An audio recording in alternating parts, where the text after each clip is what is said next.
Okay, can people hear me? Yes, sir. I can do. Great. And you guys see the slides that we were on before? 5 by 5. Great, thanks. Okay, we got 5 minutes. Just making sure everything's running.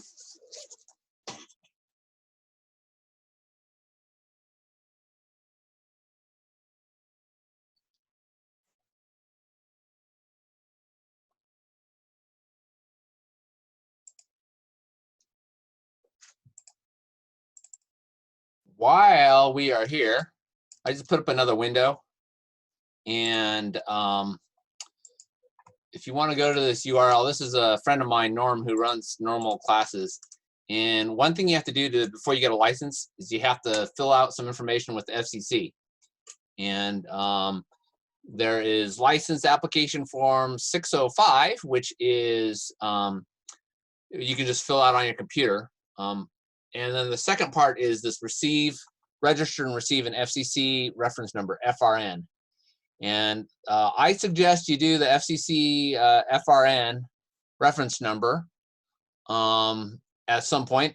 Basically, it's putting your name and address into the FCC database, and that's a prerequisite before you get a license from the FCC.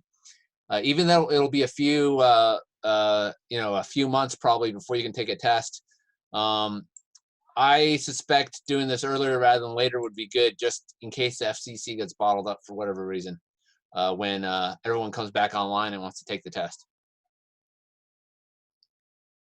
So that is right here, and I put this URL in the group chat, so you can go there. And then this is a application for an amateur operator license, which you don't need to fill out now, but when you do take the test, you're going to need that one.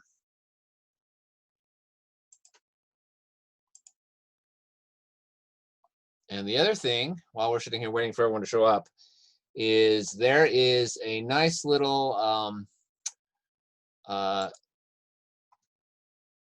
study aid, which we'll go over, but there's the questions and just the right answers right here, which is every single question, and it only has the correct answer for the technician exam.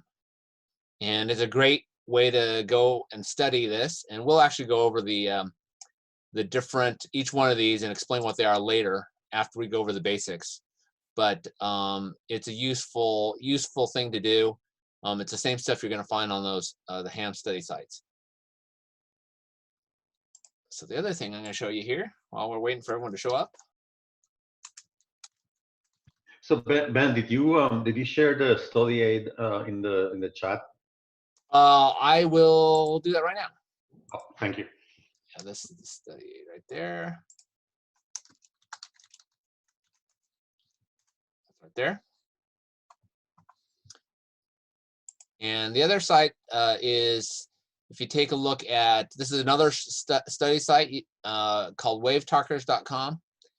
And there are Chris, who's another ham radio guy, has there's a bunch of tests that you can take.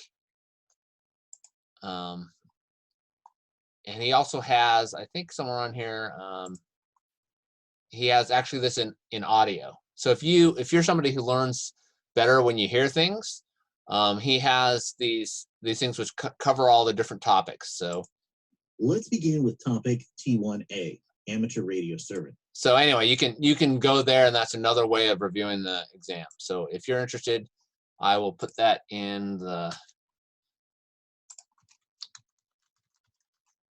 chat as well. And that's just another resource. And we'll be going all over the same material, but just in case you're interested in looking at that. So I'm gonna give it a few more minutes, so see how many people show up. And I'm gonna go back to normally for a second here.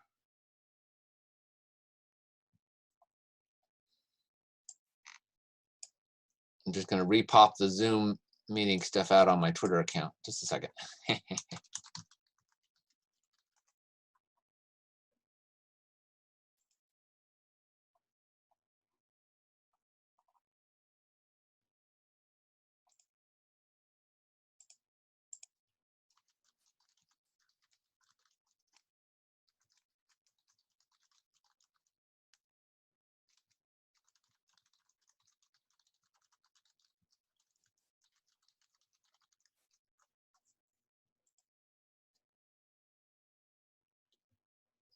Okay, so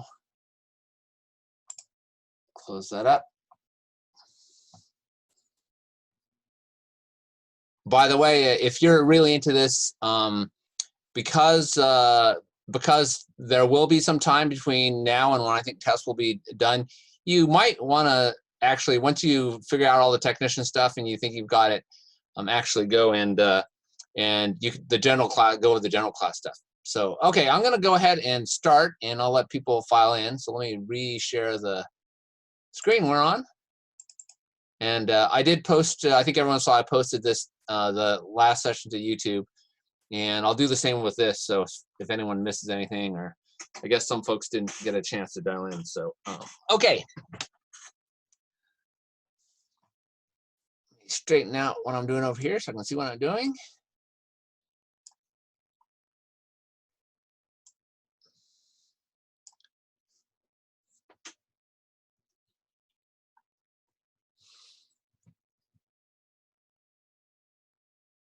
Okay.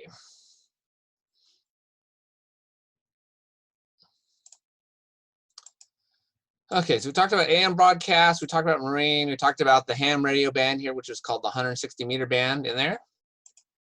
HF is high frequency, is what is the next section. That goes from 3 megahertz to 30 megahertz.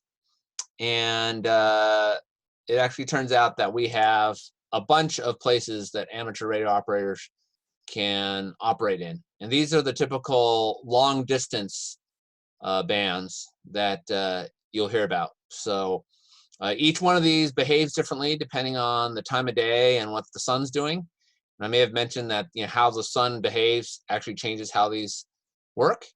Each one of these is identified by their wavelength, and there's a math between megahertz and wavelength, which I'll get to in the future. But you can actually calculate where you are if you really want to. The interesting thing about all these is, even though they're all kind of in the same range, during the day they have during the day and the evening they have dramatically different properties. So for example, 80 meters is a band that works really well at night, right here, and so you can get across the world at night, but during the day it doesn't work. So it's kind of interesting on that. And some of these work most of the time. 40 meters is one of the ones that people will use. And you don't have to know which ones do what, but it's just interesting to note that they are, you know, each where they are and what the frequencies are really determines how they work. Just for fun, we mentioned CB, which the amateur radio guys sometimes refer to as the chicken band, which kind of derogatory. But anyway, that's right here above between 12 meters and 10 meters. It's usually mainly now it's really just used by truckers. So truckers and four-wheel drive folks, but it has very poor range.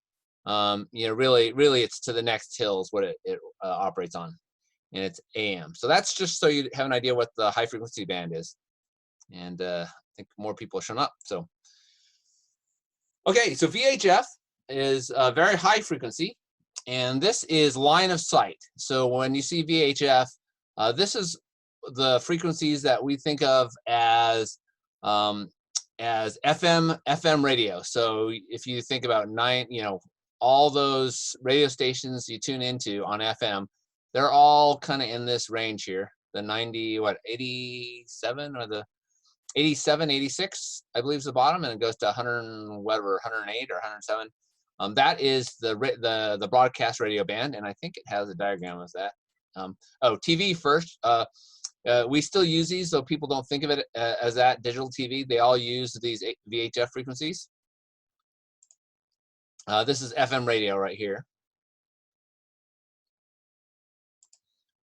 Aviation band. So if you're in an airplane, you can actually, with a handheld, you can receive and listen to aviation frequencies. So air traffic control, all that is right here.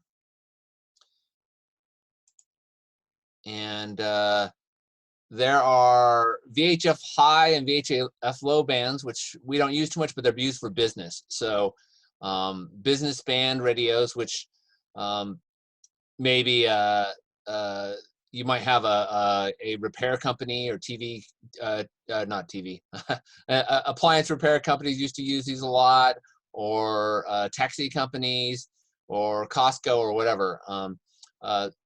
People still use those. So those are the business bands and private communications bands. And you don't have to remember all these, but it's just so you have an idea of how this frequency and bands work.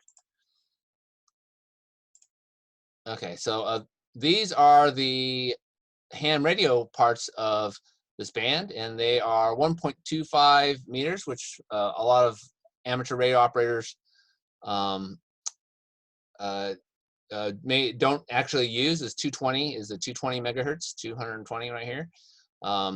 2 meters, which is the most common amateur radio band, and we'll talk about some of those in the tests. You have to know a little bit about where 2 meters is. And 6 meters, which is another amateur radio band, which is very popular for contests, and it's got some interesting properties that that it can skip across the country, but only every so often. It's a very interesting band. But anyway, those are the bands, the frequency bands there. So UHF is ultra high frequency, and these are right now, these are used for mobile and cell phones, right? So let's see, TVs here. So I don't know if anyone was around in the 80s, and there was a Weird Al like movie called UHF. that was referring to this band. Cell phones are right here. It's illegal to listen to those frequencies, so most radios don't tune to them. And there's a whole bunch of amateur radio bands here as well. The one that's used most is 70 centimeters, and that is used on handy talkies. And there's also some police and fire bands in here as well, which aren't shown on this chart.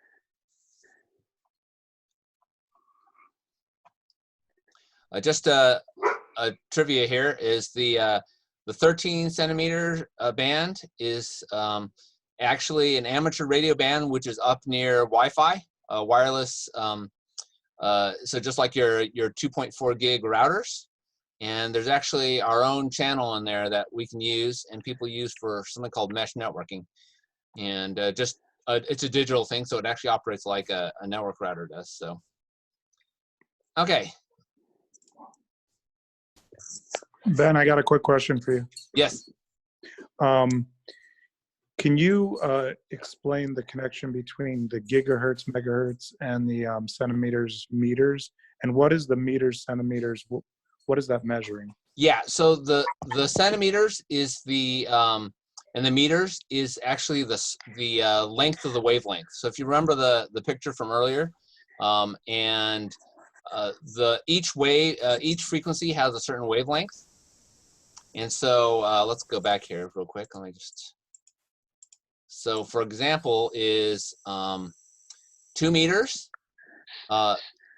This is the size, the ideal size of an antenna. Actually, is the wavelength is 2 meters. So an antenna is actually about half of that. So these are the actual size of the physical size for something that's that frequency.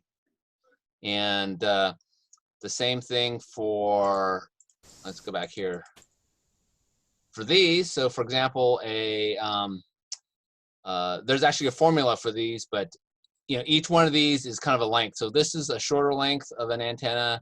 This is longer, and this is very long, right? 80 meters long. That's actually how big the antenna ends up being, or roughly. So there's a formula, and we'll go over that later. But that's what these are referring to, is the length of length of the wave and what that electromagnetic wave, what its size is at 3.5 megahertz. Does that make sense a little bit? Yeah, thanks. So you're saying, and the megahertz, gigahertz, that refers to frequency. Yeah, that's the frequency. Thank you. Yeah. Okay, so let me go past here.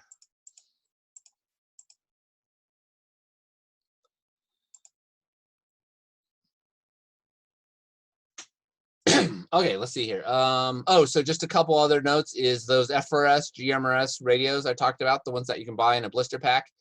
They live over here in the UHF band. And over here, the NOAA weather stations are in this band. And we haven't talked too much about those, but you can dial in those on a handheld as well and get the weather. So that's handy for tracking emergencies and that sort of thing. So let me go to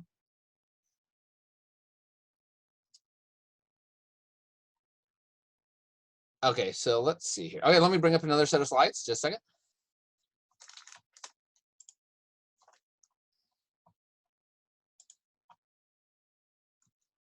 And everyone can stare at each other while I bring up the other slides. Just a second.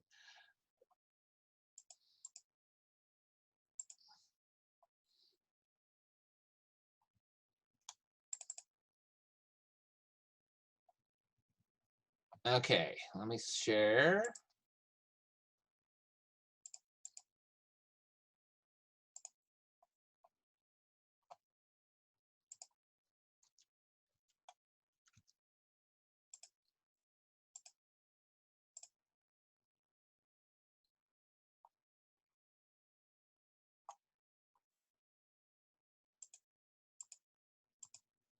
Okay, let's see. Can you see the slides now? Yep. Okay, great. I'm gonna bring back up my. This thing keeps hiding the chat window, so I can't see your questions when I bring up a new slide. So apologies there. Okay, so now let's talk a little bit about radio waves. And one thing you can think about is radio waves kind of like behaving like waves do on water. You know, they're all kinds of waves. And when you throw a rock, or in this case, you know, put a drop in, there's this ripple that goes across the water. And that's exactly how radio waves work. So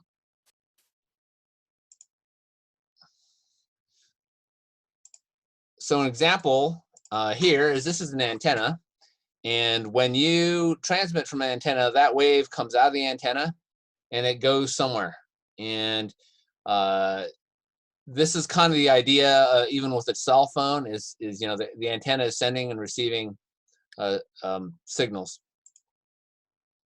So let's talk about how a wireless radio works. So first of all, radio is wireless, which means you don't have any wires obviously connecting it. The internet is actually not wireless, even though we might get a Wi-Fi router to connect to the internet. Eventually it hits wires and it's all connected together. Cable TV is also not wireless. That's something which you know, you connect to a cable and it goes all the way to the cable company's stations and connects into the rest of the world. So, you know, one of the nice thing about radio is it's actually off the grid in terms of you can run this radio transmitter and this radio receiver without having anything else connected in the world. As long as you can power this and you've got an antenna, you can operate it. So, for example, you can be in the United States and you can have a radio transmitter and you have your antenna. This is a diagram of an antenna. And there can be, you know, 10 miles, 100 miles, or 1,000 miles between the transmitter and the receiver, and you can still receive the signal. And so there's a receiving antenna here on the radio receiver. And you sit here and you may speak into the microphone, and that converts it into a whole bunch of electronic signals, transmits it to the antenna, which then goes out and it actually sends it everywhere, and hopefully it'll get to whatever receiving antenna somewhere across the world. And that receiving antenna takes whatever bit of the signal it gets and processes it and turns it back into sounds. So that is how radio basically works. So, okay, another slide. Just a second here.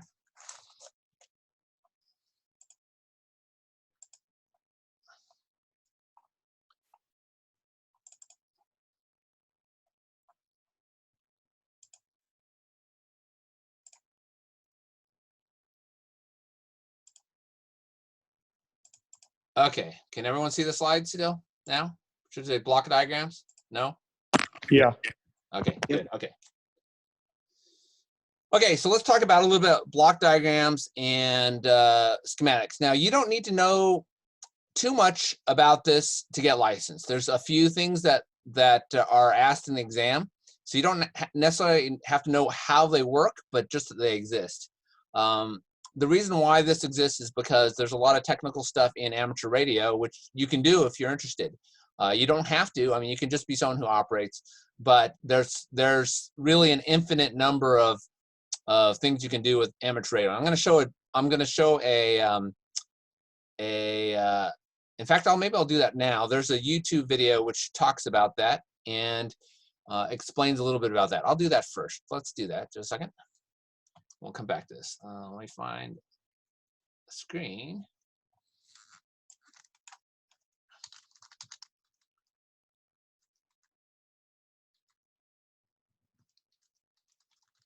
Few seconds. Let me just find this here. Hopefully we won't get a commercial. Okay. Oops. Let's see here. Okay, YouTube. You everyone see that? Amateur radio, 21st century hobby? Yes. Okay, great. So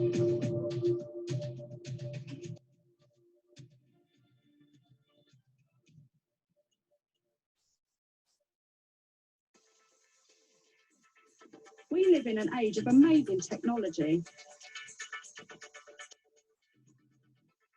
For some people, just being a consumer of off-the-shelf gadgets isn't enough. If you're bored with this and looking for something more exciting, why not take a trip around the world at the speed of light?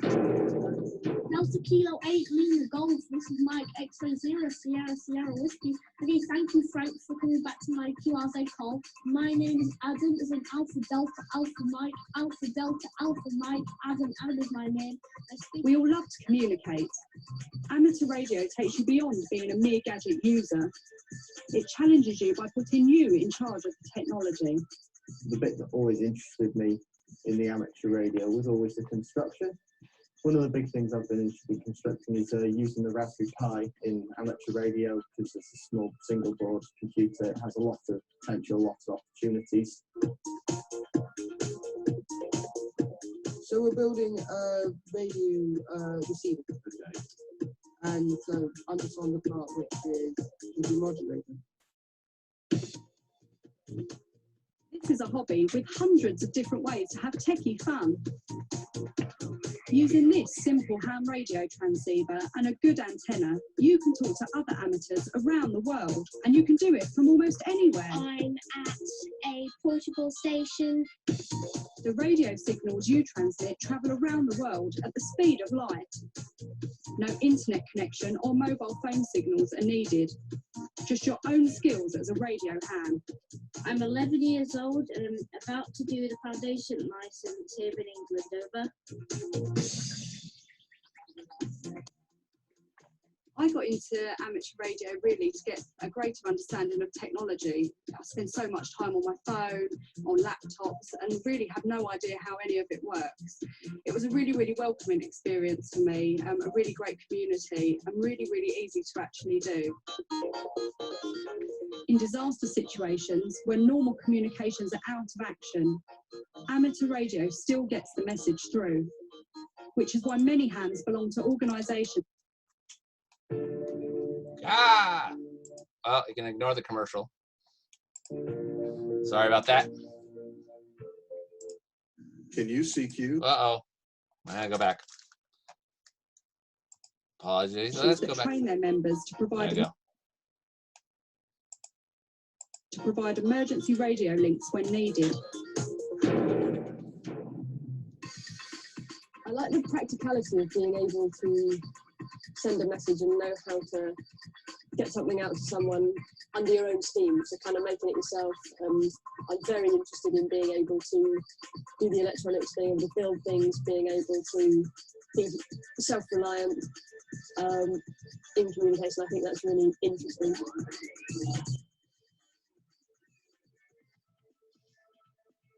It's great fun talking to other hands in unusual and sometimes exotic places around the world and beyond. The International Space Station carries ham radio gear on board, and there's always licensed amateurs among the crew to use it, such as Commander Doug Wheelock. I've really enjoyed using the ham radio, and I'm talking to ham radio operators all over the world.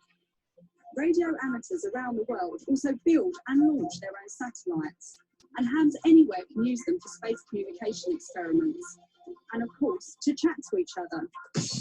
Golf 1 X-ray India Echo. Golf 1 X-ray India Echo. Golf Bravo 1 Yankee Oscar Tango America. We're using SA50, which is an FM transponder satellite, which was going over from west to north around 70 degrees elevation. When computers and radios come together, there's a whole bunch of new opportunities for hams to connect by radio, sending text, transmitting pictures or real-time video, even displaying data from an amateur radio satellite orbiting the Earth. Mike is 6 November Yankee Kilo. CQ, GB1 Utah. I got started in amateur radio because I'm a girl guide leader and I wanted to take up a hobby that I could do with my brownies. The interesting aspect of amateur radio is that you do learn how it works, and you get to communicate with loads of different people, find out about different areas of the world. You learn a bit more about the science and how it works, and you have a much more profound understanding of a technology that is going on all around you. In amateur radio, sport and radio fit together well too. I'll take another bearing in a minute because I don't trust that. These guys are trying to locate hidden radio transmitters, racing against each other and the clock. Amateur radio is a fantastic hobby for anybody who loves technology. I've only really been involved in the hobby for a really short amount of time, and I've been speaking to people all across the world. It's a really, really inviting community. One minute you're speaking to somebody about amateur radio, and it leads on to so many other discussions about other different technologies you may not have even thought of. So if you do get a chance, come and join us. Okay, so that's a little bit more about the technology side of this whole thing. And let me switch back to the other slides. So a big chunk of amateur radio is some of that technology, and so we'll talk about block diagrams and schematics. You don't have to know how to put them together or read them, but you do have to have an idea of a few of the things that you like to do. Someone asked about the best ham radio devices. There's a lot. We'll talk about that more, but it depends on what you're operating and exactly where. So this is, so for example, this is a picture of what would be called a transceiver, or what you might think of as a radio. And if you look at that on a block diagram, this is actually what you would see it as. So you'll see transceiver here, and that's what it's called. It's just a little block. And this is how you represent these on diagrams. And so for example, here you have a microphone, and you have a little block where the microphone's connected to the transceiver. And you'll actually have to answer some questions on the test about this, but it's also good to be able to know how it all connects together. So this is an amplifier, which takes the signal from the transceiver and amplifies it. This is just like if you have an iPhone or something like that, and you've seen those little docking stations. You can, same thing with audio. This is the same thing with the radio signal. There's an amplifier for there. Here's your antenna. By the way, you don't need to have a great big antenna like this to run amateur radio. This is a big station, but you can actually just run a wire. But this is a an antenna with a bunch of stuff on it, and you connect it like that. And here's an antenna, and then there's feed line, and this is a coax feed line, which connects your radio and antenna. And this is all how a block diagram works, and that's what your radio station looks like. By the way, transceiver is something that receives and transmits, and so it's called transceiver. And if you look inside a transceiver, then you go to what's called a schematic diagram. And if you don't have to know, again, how to read how this all works, but so you've seen what it looks like, and you'll have to identify some of the basic components, which we'll go over later with the questions. But just so you know, that's kind of what the electronics side is all about. And you don't have to know how this works. This is just an idea of how it all connects together. And there's some really basic schematics and components we'll have to talk about for the test, but you don't have to know anything about that for the schematic diagrams here. Let's go over here and ignore that. Okay, so how does the information transmit? So let's talk about how this all works technically, because it's good to know how it all fits together. So when you talk, your vocal cords actually vibrate, and it actually creates a wave. And so this is a representation of an audio wave that you see here on the screen. If anyone's ever played with audio recording on a PC or something like that, that's what it looks like, or watched a music video, they use these often all the time. So that's what the audio looks like. And so if you want to transmit that on radio, there's several different ways to do it. And one of them, which is the old-fashioned AM radio, looks like this. And it actually, if you can see this, there's actually a lot more waves here. And this is this actually changes the height. So you'll see that the envelope of this radio wave changes depending on what your audio is like. So that's AM radio. So it actually gets the amount of signal that's sent in an AM radio station goes up and down depending on how loud the audio is. And so that's why it's called amplitude modulation. So frequency modulation is, instead of changing the amplitude of that signal, it actually changes the frequency of less or more from a certain point, and that is what you're used to for FM radio. And so you see the frequency, and you don't have to know too much except that they're different. And so that's an example there, what AM and FM.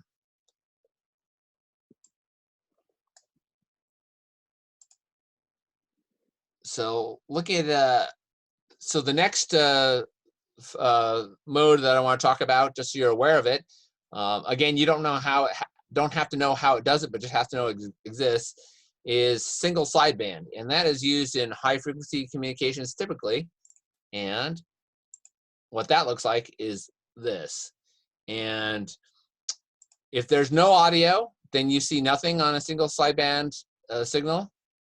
But when there's audio, it actually shows up, and the carrier is modulated. That's how that works. And let's go back and forth here real quick.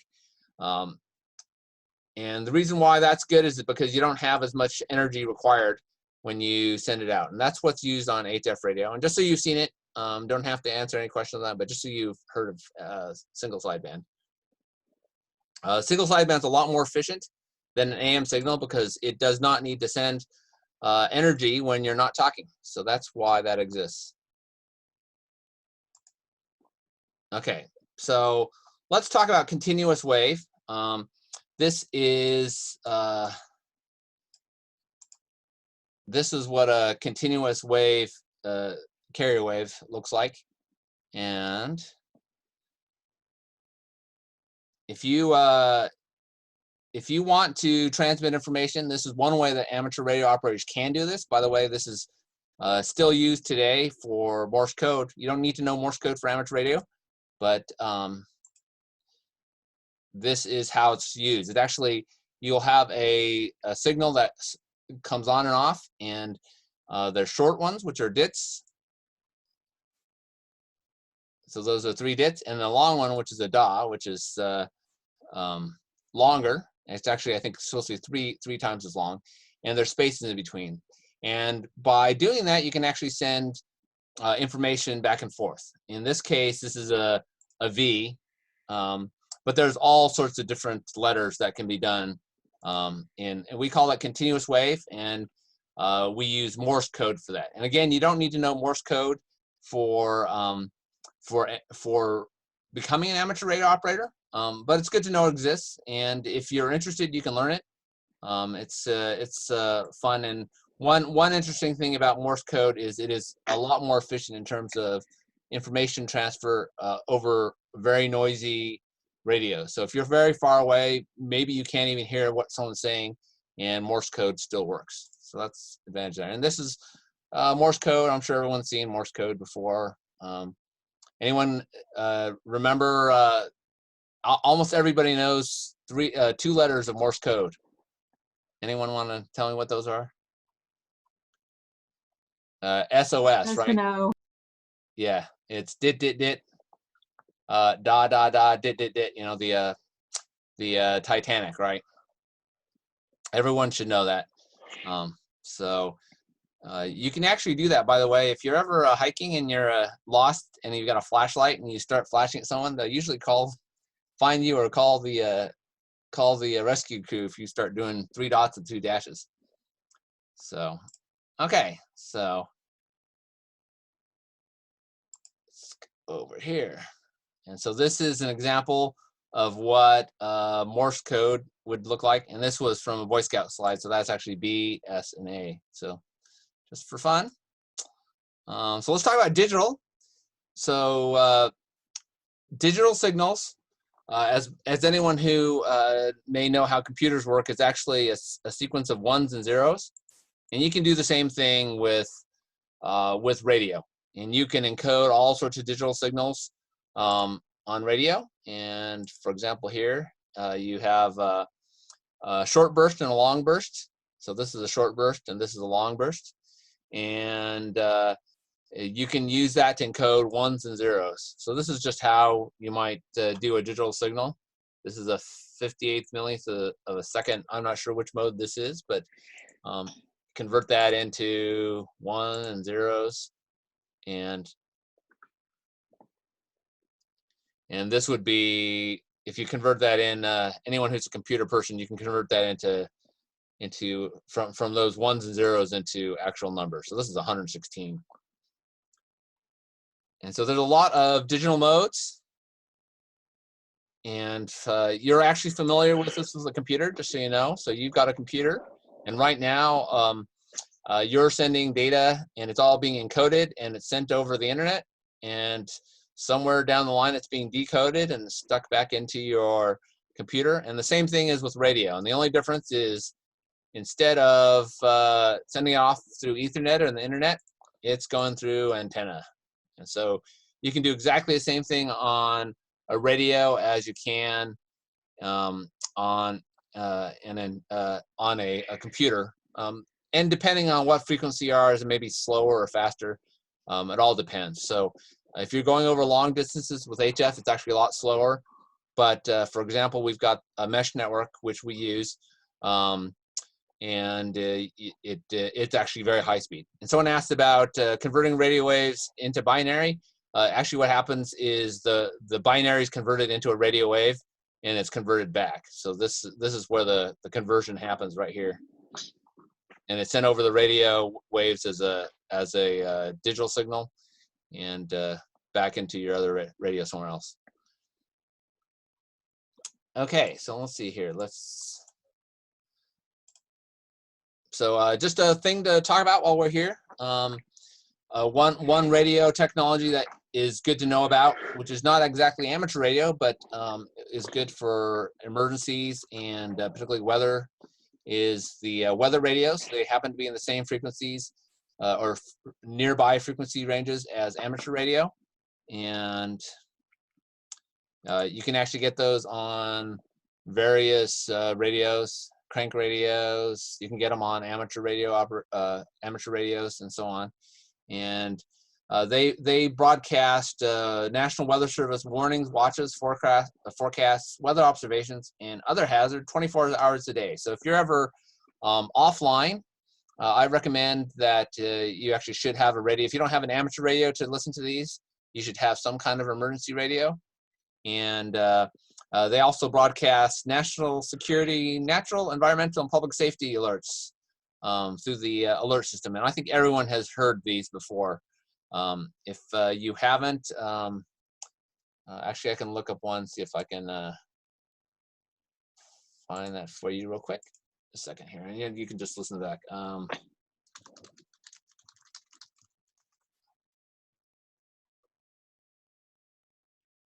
me. Holy crap! Oh, sorry. This is somebody's. This is what a. This is what a. The National Weather Service in Burlington has issued a tornado warning for northern Caledonia County in northeast Vermont, east central Lamoille County in northwest Vermont, southern Orleans County in northeast Vermont, southern Essex County. So I'm sure everyone's heard those on the TV. They also come through these radios. So that's a good thing to know about. And those also can come through the amateur radio handhelds as well. Okay, so let's talk about the cell phone network, just so you understand the difference between a cell phone network and amateur radio. And this is what your typical smartphone looks like. You've got a battery in there. You have a microphone and a speaker. You have a little computer in there. And you actually have a little miniature transceiver in there. And I think this shows you an antenna. And that is what a cell phone is, a smartphone is. So it's just like an amateur radio, except for obviously it's a lot lower power. So this thing's only sending out a little power. And show you how this works. This is a makeup town someplace, and what happens is there are cell towers that cover your town, or hopefully they cover your town, and they all look like this. So each tower connects some section, and these are individual cells. And so, and obviously, if anyone's heard of a dead cell zone, you know, that's right in between where you can't get any signal at all. And that is the general idea of how it works. Now, these are not talking to each other, believe it or not. How a cell phone network works is there's actually the carrier station, and it's all connected usually by wires, sometimes by other wireless means, but these are all connected together to the telephone system. So if you want to call somebody through a cell phone, it has to go to the cell tower first, goes through some wires into the telephone company, and that also goes out to the network and the rest of the world. So that's kind of how a cell phone works.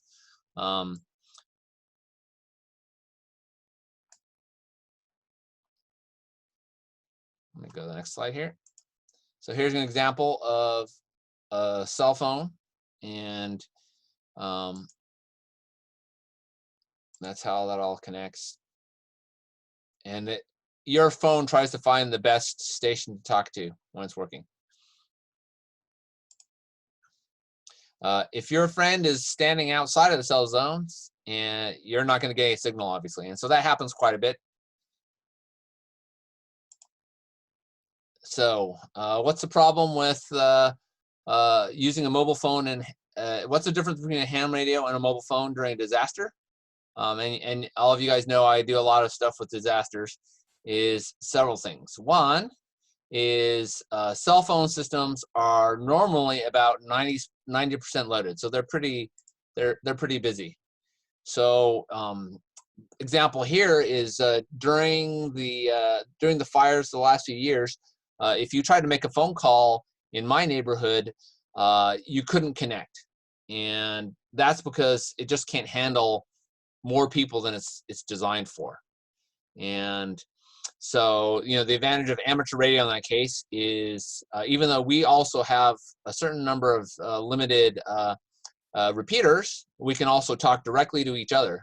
So without these, on a cell phone network, without these towers and then without the phone company, your phone can't communicate directly with another phone. They're not peer-to-peer devices. They all have to go through the phone system. So in order for the cell phone network to work, the landlines also have to work. So that's one disadvantage of the cell phone network.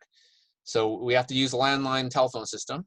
And so if the power's out or the phones are out, that's a problem. And then the electrical system has to work. So anyone here in California familiar with the PSPS, the power shutdown issues we've got? You said PSPS? Yeah, it's called the public safety power shutoffs. So that's PG&E and SoCal Edison.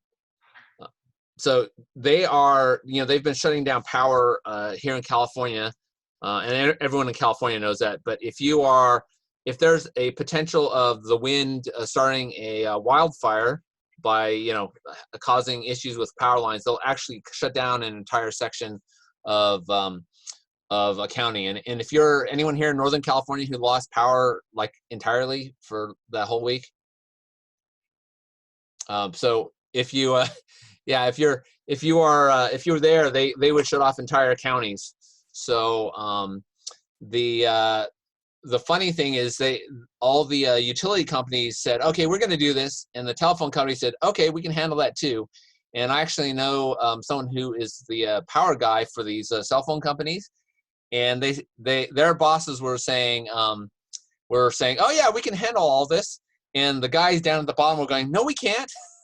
They were saying, we're going to shut down an entire county, and they said, well, that's like 100 cell phone sites. We only have 6 generators, because they're designed like, oh, maybe there's 1 that went out or 2 that went out. So that's one of the advantages of amateur radio. So okay, great. Let me bring up another slide here. Just a second.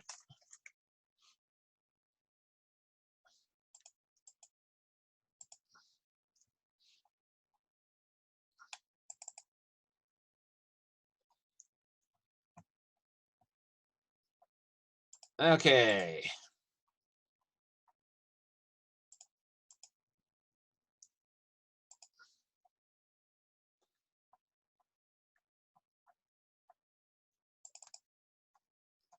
Quick question: Can you overload fire and emergency radio by, I don't know, trying to chime in at all?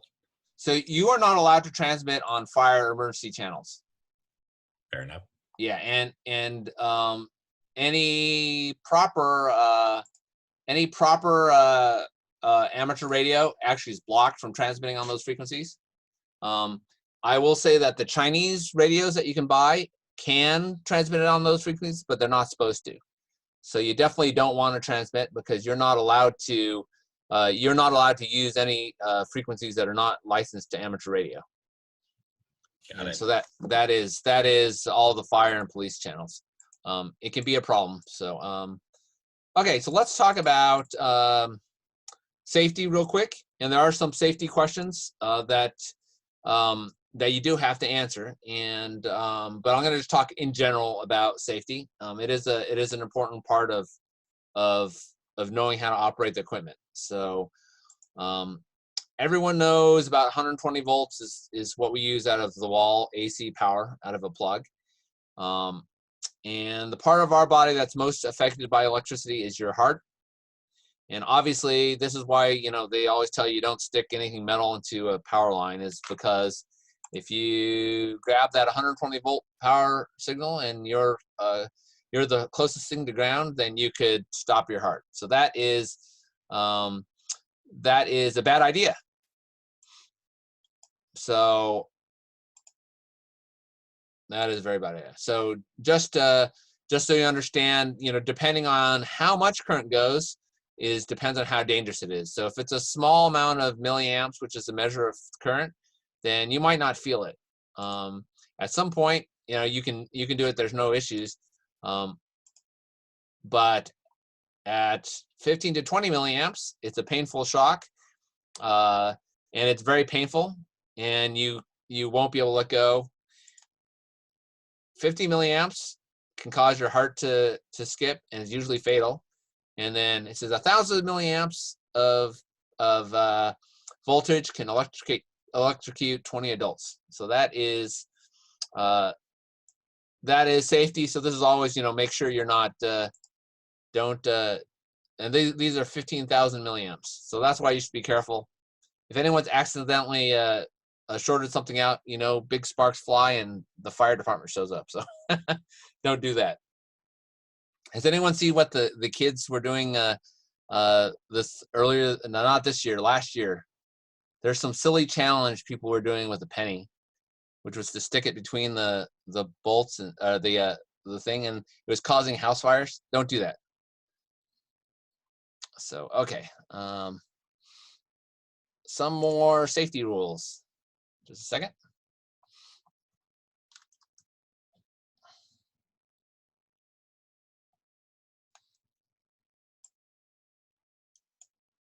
So some basic safety rules. First of all, if you are going to work on radio equipment, make sure you unplug it first. Anything electronic, if you want to play with, you definitely want to unplug it first, unless you're someone who knows what they're doing, and not really recommended. So everyone's familiar with breaker boxes. Those are obviously something that you should be aware of working with electricity. And thing here is make sure you're not doing work on electricity when you're tired. And that's just general safety rules. I think everyone knows what's going on. Don't wear headphones. It's not recommended to wear headphones for several reasons. One is because you're not paying attention. The other problem is it can be an electrical path as well. This is an example of somebody working on equipment, using both hands, working on something with electricity, and it's generally a bad idea if you're working on that because you can cause a path from one hand to the other. So one rule that amateur radio operators often talk about is operating on high voltage equipment. You always have one hand behind your back. That way it's a lot safer. So here's what happens when you do that.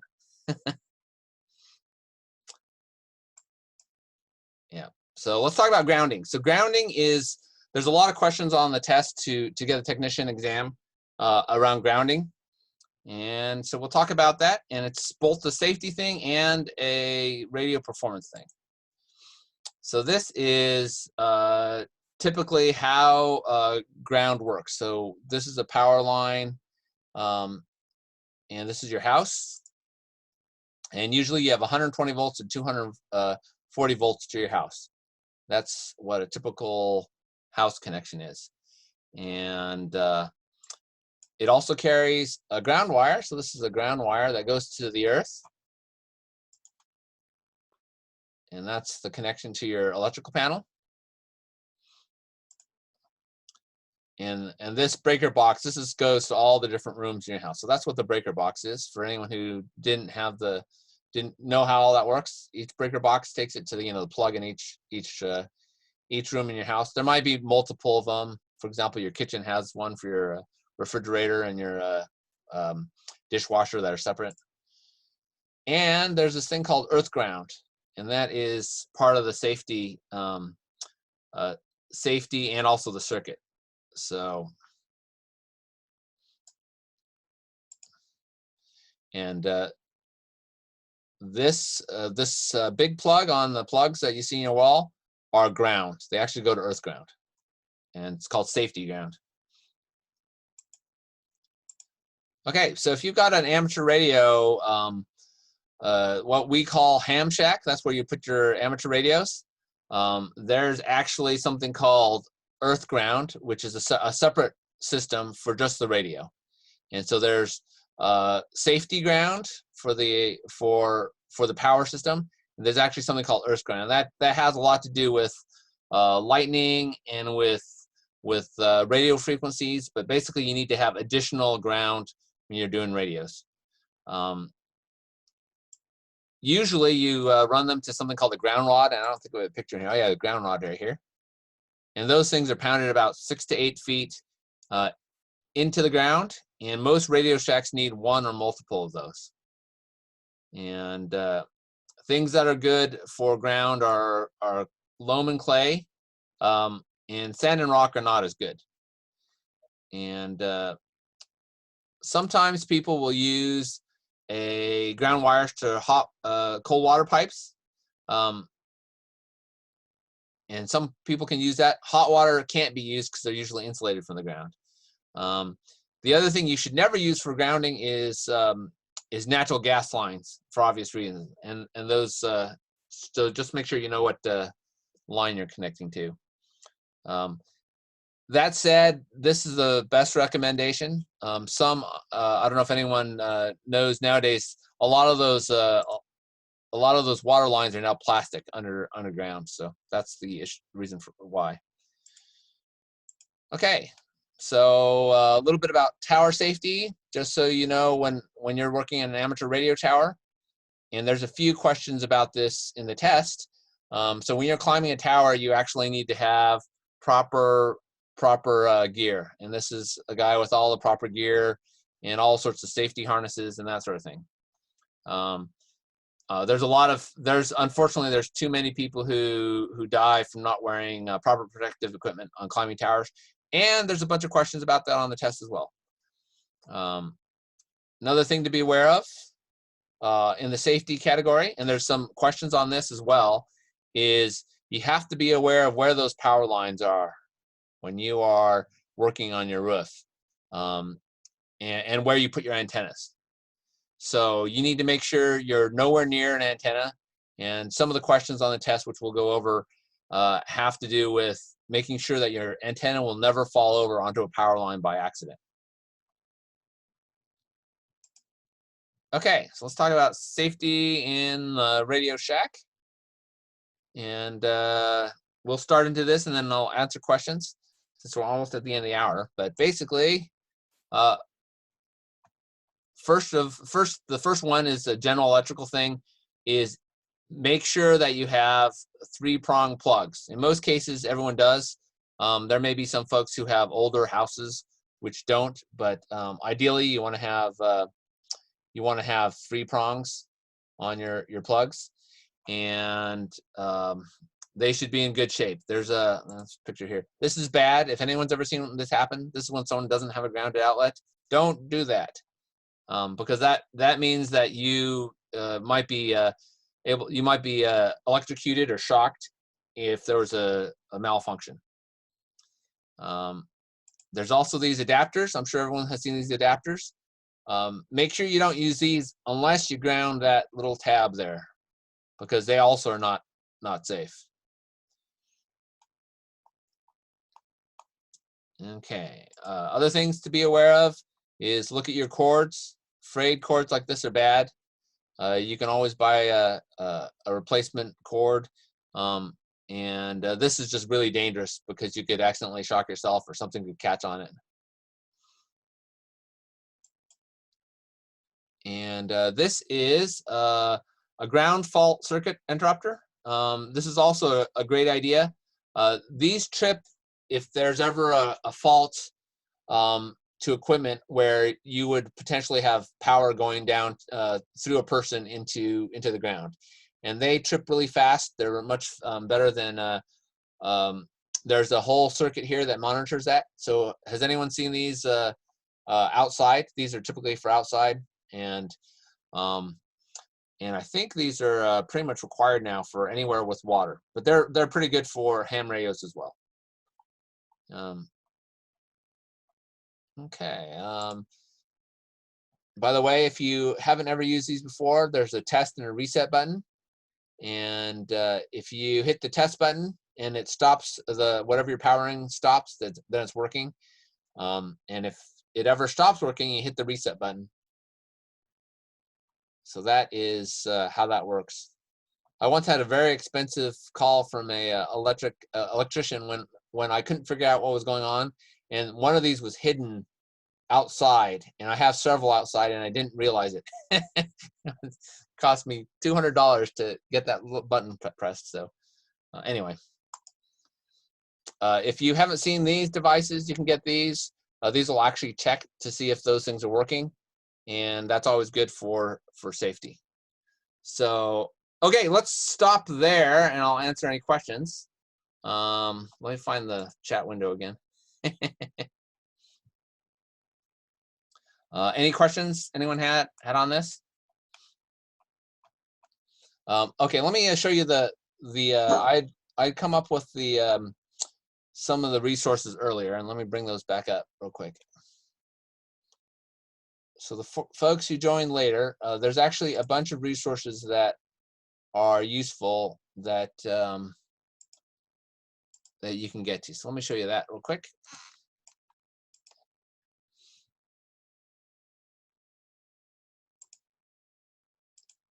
Okay, so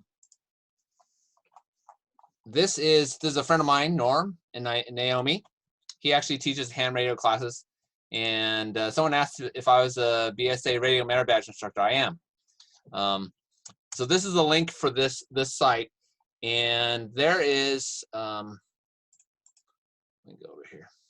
So there's two things that you want to do, and the first one is go and receive a FCC reference number. So there's a link right here, and this is required before you take a test and for a license. So actually, let me do that here. And I recommend that everyone do that sooner rather than later. The reason why is because, unfortunately, the federal government, like everybody else, is starting to shut down access. And I do not know how long this is going to run right now, the FCC. And the other reason why is even when we get back and the testing's available again, everybody's going to hit the system at the same time. So imagine if, people, usually they have amateur radio exams every week, and right now people aren't doing that. And so register and receive your FCC reference number. So that's the link there. And it is free. So do that sooner rather than later, and you can just have that on file forever. And the other thing you want to do is there's this license application form, and you don't need to print this out yet, but you may want to have these. These are what are required when you actually, actually it depends, I guess, on the folks that you work with, but this is a way to put an application in for a license. Okay, the other thing I want to show you is, again, this is my friend Norm, he's got this link, which is questions with just the right answers. And we'll be going over this. Actually, let me go over the PDF version. And I'll put the link in here. This is the questions.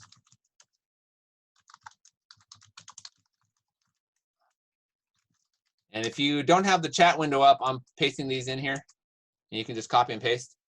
And someone asked about remote testing. I've heard that people are working on it, but there's nothing available yet. And I'm hoping that they'll be soon. They used to do, they do remote testing in Alaska, and they apparently have everything set up, but they haven't figured out how to scale it out to the rest of the world yet. So I'm hoping they do that, because if we're all locked down, it's putting a big dent in all this. So anyway, so this is the question and answer pool, and this is only the right answers. And so this is, and someone says you have to find a proctor. Yeah, I guess we have to figure out how they're doing that. So each one of these, there's all the different parts of the exam questions, and this has the questions and it has the answers. And so this is another resource for you if you want to study this on your own, which I highly recommend. And so we talked about some of these. For example, what's the following purpose of amateur radio service? Is to advance skills in the technical and communication phases of the radio art. And there's a lot of these that are just things that you have to know and memorize. Other one we talked about here is which agency regulates and enforces the rules for amateur radio service? The FCC.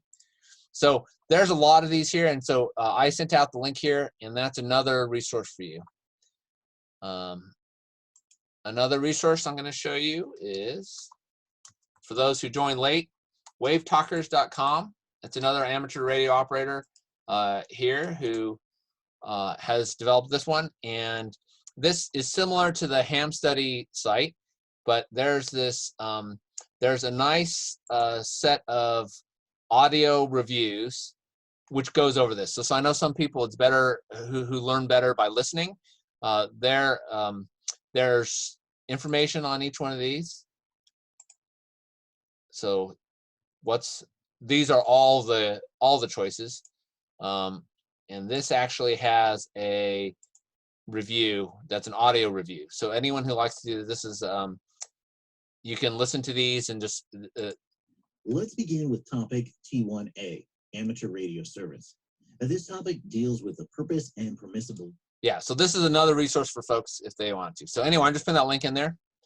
And there, I think we're at the end of the hour, and I know there's a lot of material, but any questions or anything anyone's looking for? Oh, and someone put a link in for remote testing, which is the K7AA. Oh yes, here we go.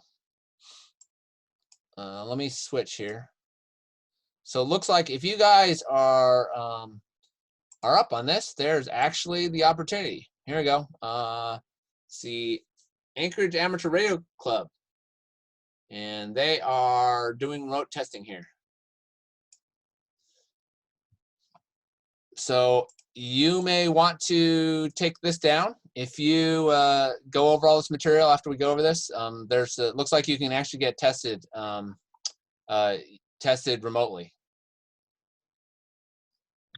That's so great. So Ben, am I reading that correctly? That they're saying that we still need a proctor to be next to us? Yeah, it looks like that. So it looks like you'll need to have a proctor, a local proctor. So I imagine they just want to have an amateur radio operator who they trust on the test. I can ask about that. So. Got it. Okay. The version of this where social distancing is required is the key, I guess. Yeah. So this they do remote testing all the time, and I suspect they just need someone who stands behind you, making sure that you're not copying down the answers from a piece of paper. They can stand 6 feet away, right? So 10 feet away. Yeah. Hey Ben, would a proctor be anybody that's a operator, or would it have to be someone that's already licensed? I wonder. Okay.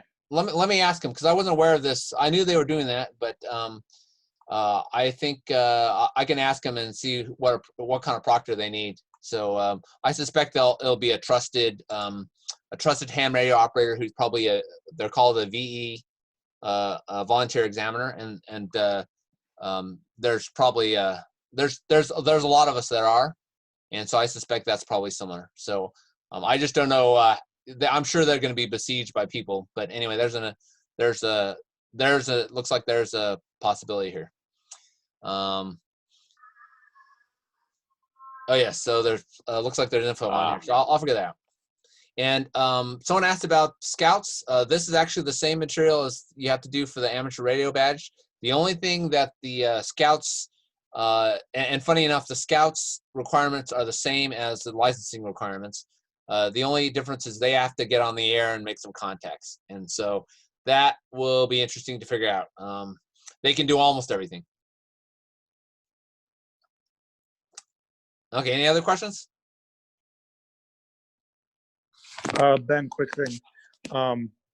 So yeah, if I realize you're gonna find out about this Anchorage testing thing, but I assume a whole bunch of us are gonna want to get tested once you finish your classes. So maybe if we could figure out some way to get all of us tested, maybe this Anchorage site will get overloaded, so maybe we need another location in Alaska. But anyway, it's just something to consider. Yeah. So I know the folks who are part of this that are doing this testing. Let me ask them, because there's a bunch of operators here in Southern California that do the testing, and it may be that we just have to figure out how they're doing it and do it here. So I'll ask them. I know that's in the works. Sounds good. Thanks. Yep. Someone asked about equipment capacitance discharge. Yeah, there's definitely capacitors in some equipment, especially old equipment, which do need to be discharged. And it's involved, but yes. Hey Ben, so when is the next one? Yeah, so I'm thinking I'll probably do Monday and Wednesday next week again, unless folks want to do it earlier. I've figured twice a week. Good. Sounds good. Yeah, and the other thing about it is you definitely want to study those questions. Having done this before, make sure you do the sample tests. And we're going to go the next after we cover all the basic material. I'm actually going to go over all the questions, but going over them and remembering what the answers are, and then I'll explain how they work. The last time I did this, the folks who went and actually did the ham study sites and all that did a lot better. So I recommend using what time you've got on that, because it does help. Even though I'll explain all of it, that's not going to be the whole thing. So. Cool. Thank you. Okay, great. Hey Ben, how many classes are you anticipating of doing? A couple weeks worth. I think just next week probably. Let me see how many more. Okay. Yeah, probably 2 or 3, depending on how far. Yeah, how we get. Yeah, probably 2 or 3 more of these. At least 2 more, but maybe 3. I do have to go over all the questions, which is a little bit of a drag, but I think when you understand a little bit about the question, it does help. Definitely. Okay, that's good. Okay. Is that all the questions? Okay, thank you. Thank you. Oh, thanks a lot. Thanks, Ben.